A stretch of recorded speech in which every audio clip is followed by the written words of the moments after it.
Da da da da da da da da da da. Hey, speak to me kindly. I'm the type of girl you call wifey. Yeah, I ain't no side piece. I'm the one you take it home to momsies. Come on, speak to me kindly. I'm the type of girl you call wifey. Yeah, I'm such a dime piece. Respect me and I'm never leave your side, bitch. You know I'm gifted. Hey guys, what's up? Welcome back to my channel. This is London Tay coming to you today with another video. Today's video, I'm going to show you guys how I got this color. Also, how I installed this wig and made it 100% glueless. If you are new to this channel, my name is London Tay, but my real name is Taylor. We do give hugs around this mug. I do live in the South, and we always give hugs as greeting. So come on and give me a little hug. That's how you know this is a real hug. Ain't no little pat on the back hugs. Now we're not doing it. We give squeeze hugs, okay? All right, guys. So I hope you guys are staying safe. I hope you guys are doing well. Enjoy this tutorial, and I will talk to you guys in my next video. If you have not already subscribed, go ahead and subscribe. Bye, guys. Mwah.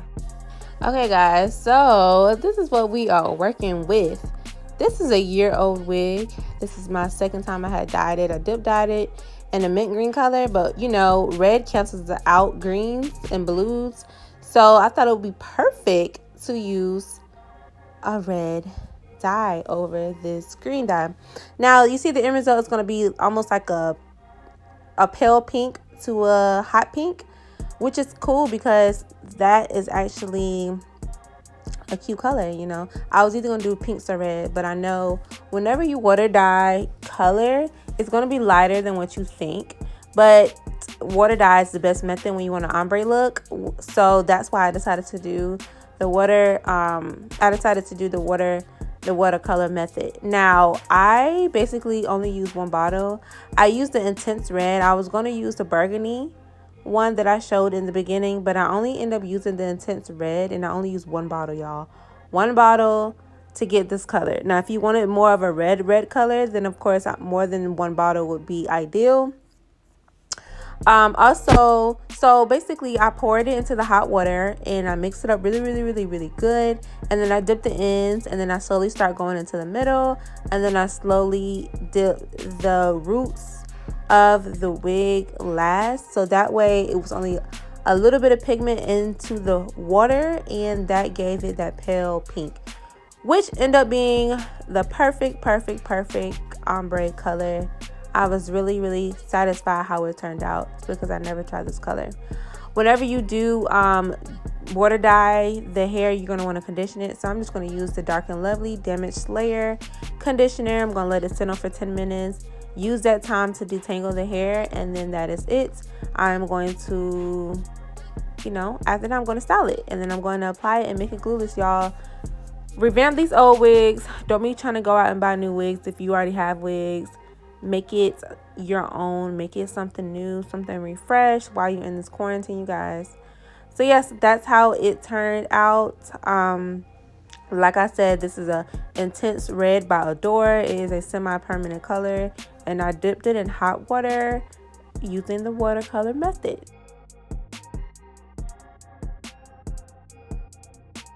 And all right, y'all, I know my hair is long. Everybody always asks me why I wear wigs because my hair is long. But that's why it's long, because I protect the style it all the time. But this is how I wear my hair under my wigs every single time. 2 pigtails. I moisturize it really well, and then I stick a brown cap on. I do not glue the brown cap down. I just stick it right on.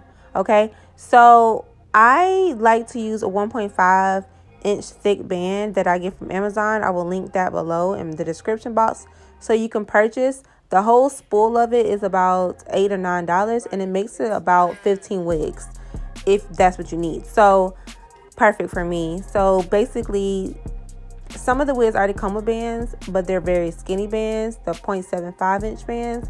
I cut that off the wig, and then I apply my own. Now usually where the combs are on the sides of the wig that comes with the wigs, that's where you're going to place the band at, and you're going to sew on that spot. Okay, If you wanted into a very detailed video, I show exactly where I sewed it in one of my previous videos. I will link that below as well. So you're going to measure from eyebrow to eyebrow. Once you measure from eyebrow to eyebrow and get that measurement, you're going to take 1 inch off that measurement and then cut right there. If you don't take the inch off, the wig will be loose and it will be big and it won't be glueless, okay? You're going to want to cut that inch off, guys. Always remember to cut that inch off, okay? All right, so once you sew it on, it doesn't matter what color thread you use because you're not going to see it. Once you sew that on, you're going to apply the wig.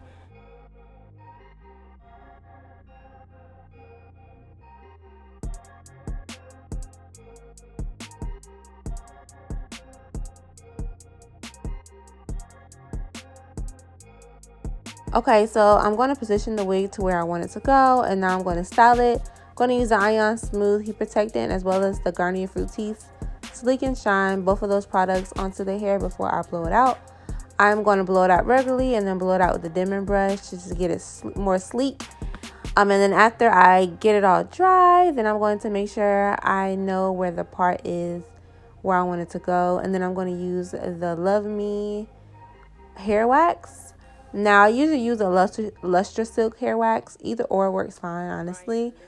Just use some type of hair wax if you have it with the hot comb, and that's going to get those roots very sleek. That's how you want it to go. If you don't have a hot comb, just skip that step and just apply mousse. If you don't have mousse, then you can just apply water and then tie it down, and that will get the roots flat as well. So either or, whichever you have.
Now that I have everything sleek and where I want it to go, you're going to make sure that back track is covered by hair as well, so you don't see tracks whenever you are wearing the wig. Once you're basically got everything in place where you want it to go, you're going to pull out some hair for the baby hairs, and you're going to cut that with scissors or a razor, whichever one you prefer. Don't cut them too thick, but don't cut them too thin. Don't leave them too long, but don't cut them too short either.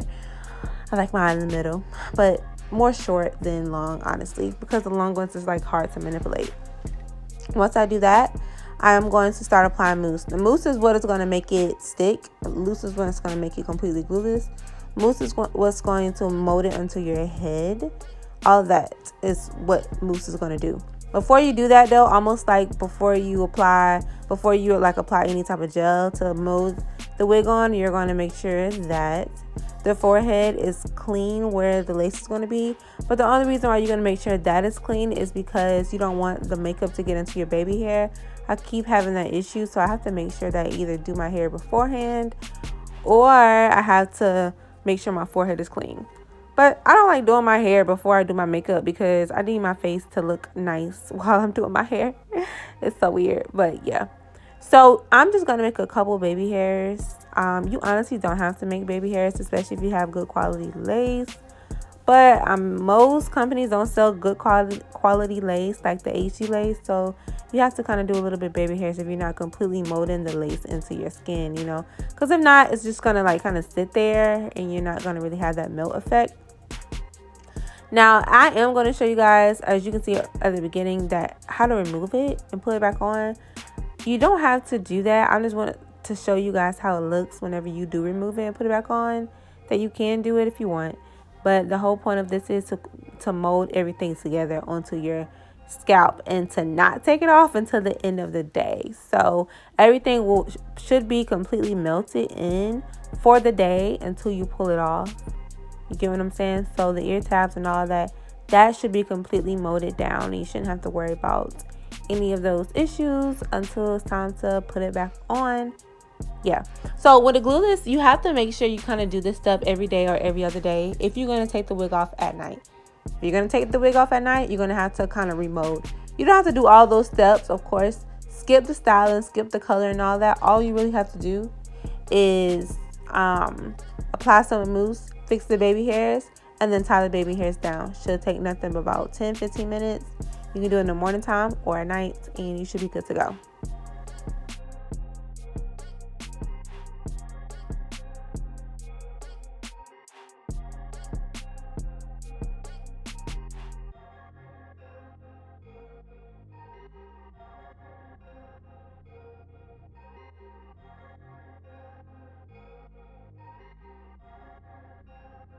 Now this is where buying the spool of band comes in handy, because I use the same band to tie around my edges. The elastic band just makes it tight. The elastic band just gets it right. The elastic band is my boo. The elastic band gets me through. But yeah, so I like the elastic band because it really melts everything into the skin. Glueless or not, like glue, without glue, it melts into the skin. Now, so I'm just doing flat on barrel curls or whatever, and then I'm going to pin it up with a bobby pin and just make sure that the curls are, warm and still kind of tight, and they're not falling until I'm ready for them to fall. So I'm just going to just do that all over the head, and then I'm going to be back.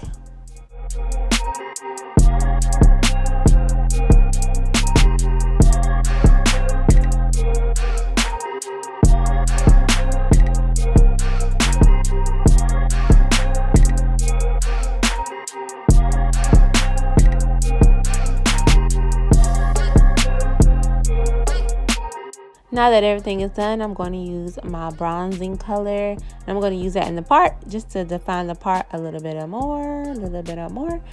After I do that, I'm going to take the elastic band off, and then everything should be melted. Now you can leave it like this. I highly recommend for you guys not to manipulate it and lift it up after this until you're ready to go to bed. But I just wanted to show you guys, of course, that it is removable. Right here, I'm just going to, since I didn't tint the lace or color the lace, I'm just going to use my bronzing powder, the same one that I used for the part. And then I'm going to use that to kind of tint the lace, more of my skin tone. And then after that, I'm just going to manipulate the baby hairs a little bit, soften them up by using one of the little edge brushes, edge combs. And okay, so when it comes to the baby hair spritz, a light holding spritz is the best thing to kind of mold it into place. A mousse just gets it really wet, and then gel gets it really, really cakey and dry. But the spritz keeps it still light and movable. So I like to use a spritz, a light holding spritz by Vantasia. It's my favorite. So right now I'm just gonna, like I said, tint the lace, fix the baby hairs, and pull apart the curls, and then just kind of get it to go where I want it to go. Like, I like my hair to kind of go up and then down in the front, so I'm going to use the hot comb to kind of manipulate it to go up and down. Now when you do want your hair to move and like stay in one place, you can spray a little spritz at the part or spray a little spritz at the front, not on the lace but on the hair part, and then hot comb it just to get it to go where you want it to go. So yes, guys, I'm just basically going to style it the way I want to style it. I hope you guys learned something and enjoyed the video. Hope you guys subscribe for more content. I have so many dope hairstyles I'm doing that I'm currently recording. So I hope you guys join the fam and stay safe and stay beautiful and stay blessed, okay? And, oh yeah, and disclaimer, y'all, that red on my hand is from the dye. But I'm sure y'all already knew that. I ain't beat nobody up, okay? I ain't beat nobody up. That's what it look like. But okay, guys, I will talk to y'all in my next video. Bye. Mwah.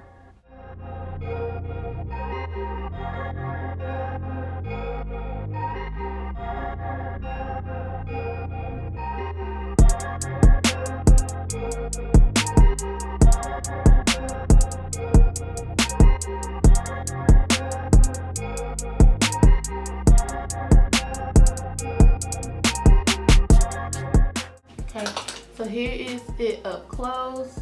I think it blended really good with everything.